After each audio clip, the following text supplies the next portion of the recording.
Tio Sam está querendo conhecer o Machado de Assis. Aconteceu de novo. Depois de descobrir que Memórias Póstumas de Brás Cubas era um dos melhores livros já escritos na história da humanidade, uma BookTok americana, fofíssima inclusive, gostei muito de conhecer o trabalho dela.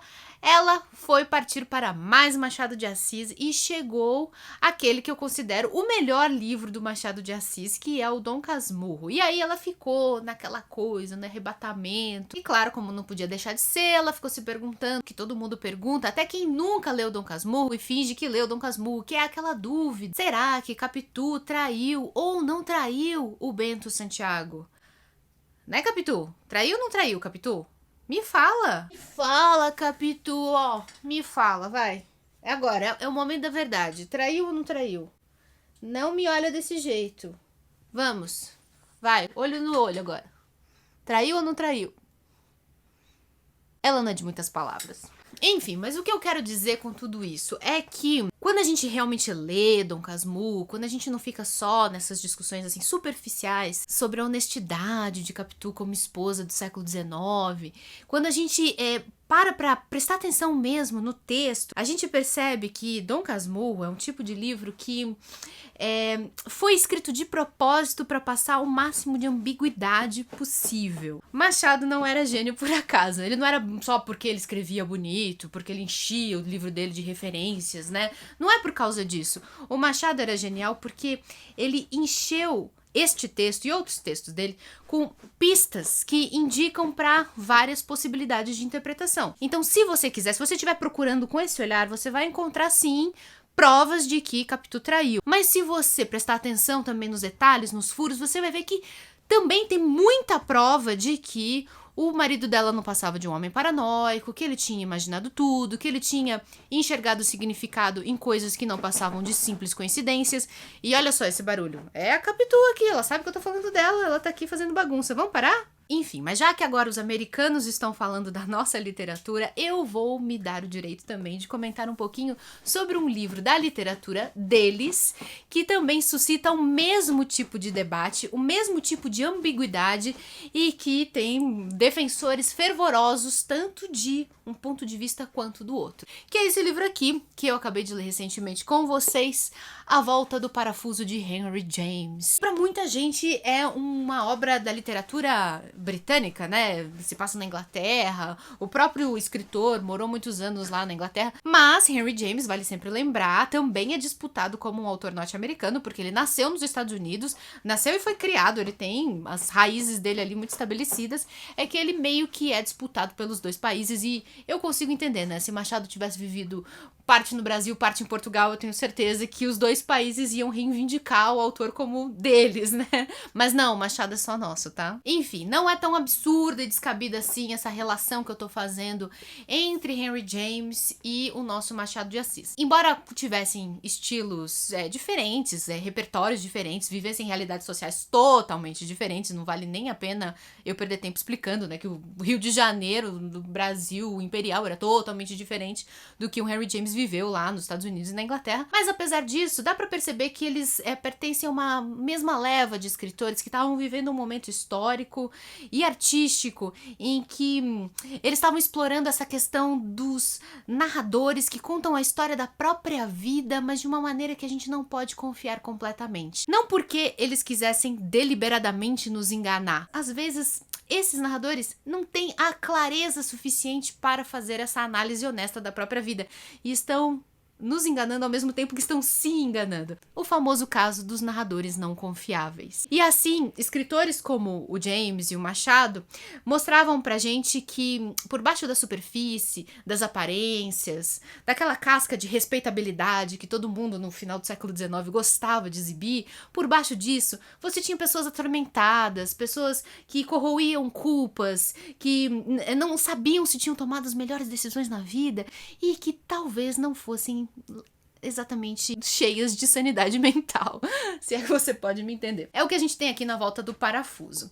Vamos deixar bem claro assim que se você já ouviu falar alguma coisa sobre a mansão de Bly, ou alguma história que envolva uma casa, um casarão assim meio sombrio, e crianças meio sinistras, com algum tipo de ligação com fantasmas e tal, como aquele filme Os Outros, da Nicole Kidman, você percebe que tudo tem alguma coisa em comum, né? Tem até acho que uma série da Netflix que se chama A Maldição da Casa de Bly, que também tem essa atmosfera, né? Crianças, uma governanta e tudo mais, embora ela seja uma história dos dias de hoje, né? Não é uma história do passado. Enfim, tudo é inspiração deste livro aqui. Este livro lançou as bases de um tipo de narrativa gótica, de história de fantasmas, que eu tenho certeza que você já viu muitas vezes sendo reinterpretada. Vários tipos de leitura.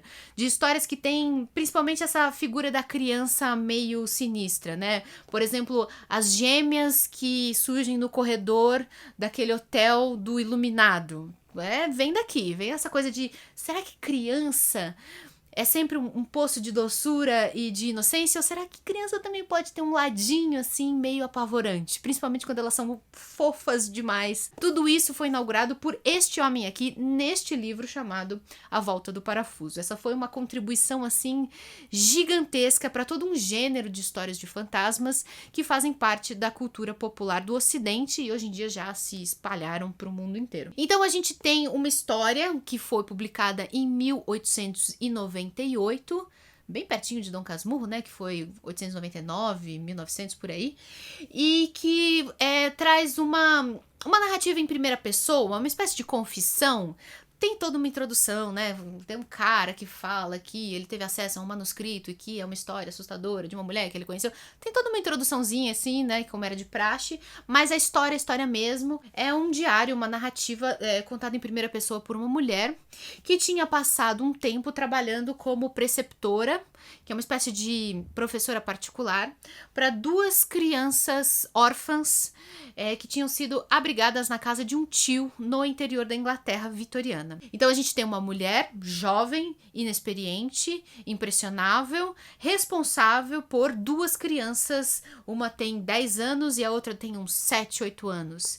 E quando eu digo responsável, eu digo que ela era responsável, ela era a autoridade da casa, porque o guardião legal dessas crianças era um tio, era o parente que elas tinham, né? Os pais tinham morrido, então o guardião legal era um tio solteirão, meio playboy, assim, ele não tava nem aí pra cuidar de duas crianças pequenas, então ele não queria saber.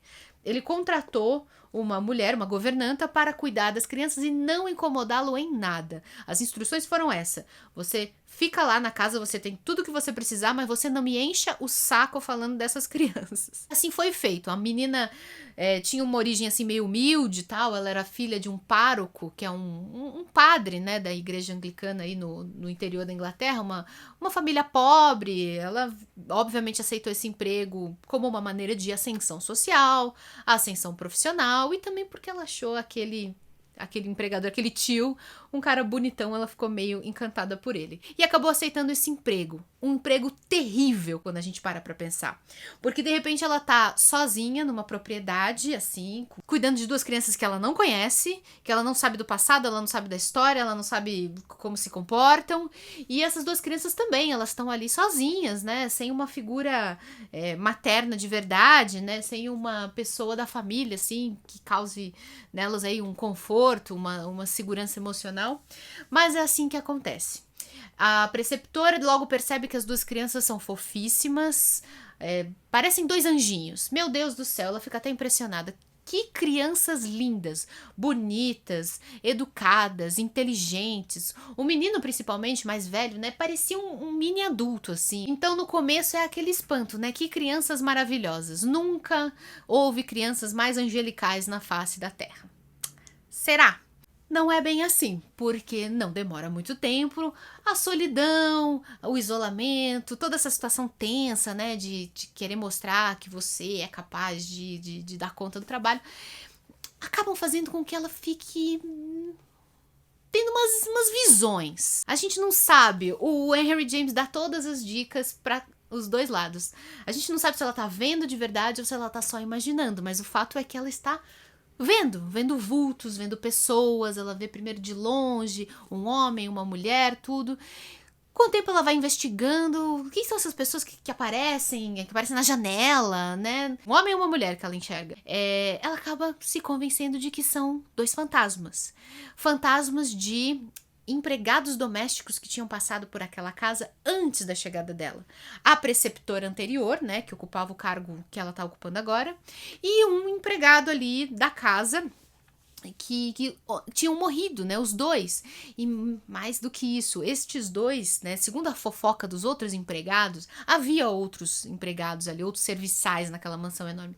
Segundo a fofoca que se contava, eles eram dois, como dizer, eles eram dois depravados. O que é depravação, assim, do ponto de vista de uma moça, filha de um padre, no meio do século XIX na Inglaterra vitoriana? Depravação é assim, eles tinham um caso, é isso. Eles tinham um caso, portanto, na cabeça dela, eles eram dois agentes do mal, duas pessoas assim condenadas ao fogo no inferno, e eles tiveram um caso e depois acho que parece que esse caso foi descoberto e aí eles foram mandados embora e pouco tempo depois cada um foi para um canto e eles morreram em circunstâncias estranhas. A questão é que a preceptora começa a enxergar essas duas pessoas o tempo todo.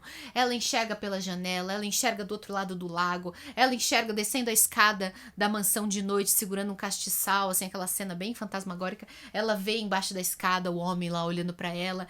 Ambos os fantasmas, eles têm um olhar maníaco, fissurado, assim, e ambos são muito bonitos, porque tem uma fascinação até meio sexy nesses dois fantasmas, como acontece com os vampiros, sabe? São assustadores, mas ao mesmo tempo tem uma atratividade, né? Eles são sempre muito belos, tal. Então esses fantasmas também eram bonitos, porém diabólicos. Pelo menos era assim que ela os via.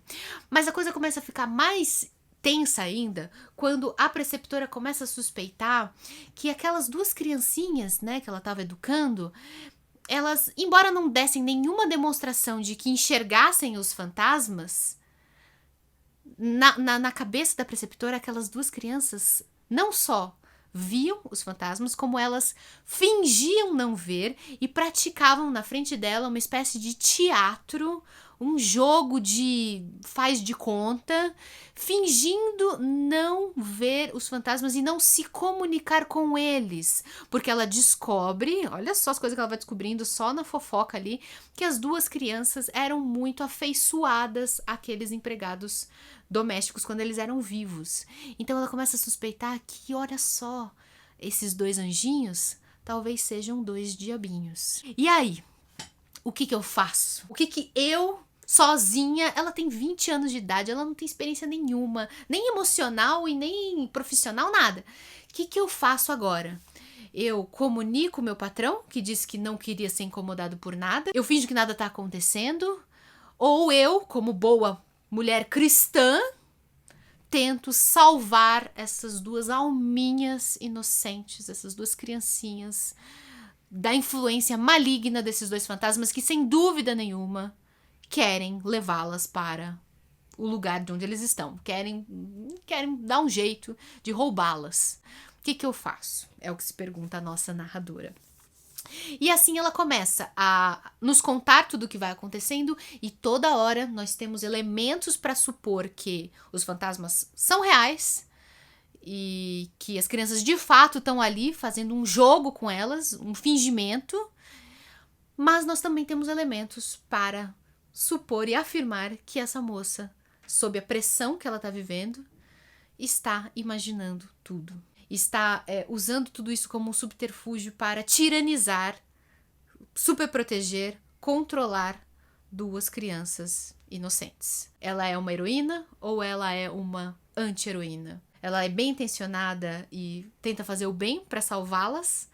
Ou ela é uma mulher perigosa? Você vai encontrar defensores apaixonados das duas teorias. Da mesma maneira como aqui no Brasil tem gente que afirma e reafirma que sim, Capitu traiu, e gente que defende, diz que não, ela era uma vítima de um homem paranoico, de um homem controlador.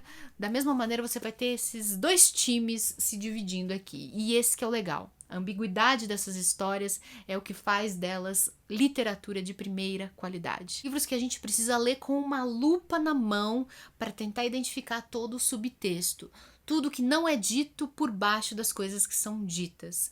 É uma leitura absolutamente fascinante. Não é fácil, não quero enganar ninguém. É uma linguagem do século XIX, mas se você se dedicar a isso, eu tenho certeza que você vai extrair muita, muita, muita satisfação dessa leitura.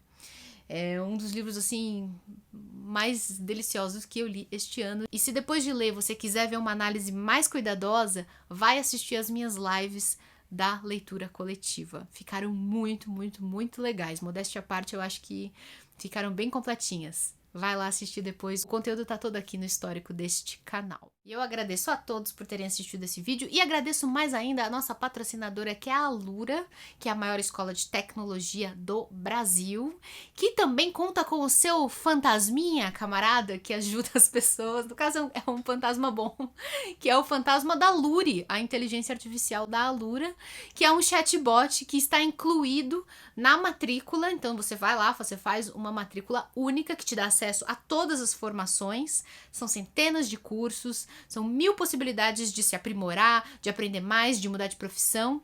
E ainda você tem acesso a essa chatbot que é a Luri, que te ajuda em várias coisas. A Luri tanto pode te ajudar a encontrar os cursos que você quer, você vai conversando com ela e ela vai te ajudando a formar um plano de aulas e de formação. E depois que você começa a fazer as aulas, você pode contar com a ajuda dela para tirar suas dúvidas, para pedir resumos. Às vezes você quer se lembrar do que foi dito na aula anterior, tudo você pede para a Luri fazer um resuminho, ela faz para você. Você pode pedir coisas, perguntar, tirar dúvidas com a inteligência artificial da Luri, que, querendo ou não, né, é uma fantasma do mundo real. Eles existem, afinal de contas. Eu tenho certeza absoluta que se a narradora deste livro soubesse da existência da Alura e da Luri, a inteligência artificial, ela ia ficar achando que era coisa do outro mundo, sim. Até acho que ela ia fazer coisas terríveis com a Luri, do jeito que ela faz com as crianças. Quem sabe? Enfim, né? Mas você não vai fazer isso, você vai ser amigo da Luri, eu tenho certeza. Ainda mais com o cupom de 15% que você vai aproveitar clicando no link que está aparecendo aqui embaixo. É o alura.tv/ler antes de morrer, se você quiser digitar, mas também está aqui embaixo no QR Code e na descrição também, ou seja, todos os lugares aqui para você clicar, e o cupom já está aplicado, os 15% já estão ali aplicados, não precisa digitar nada na hora de fazer a sua matrícula. Obrigada, gente, por ter assistido, obrigada, Alura, por patrocinar este canal. A gente se vê no próximo vídeo. Tchau, gente, até mais.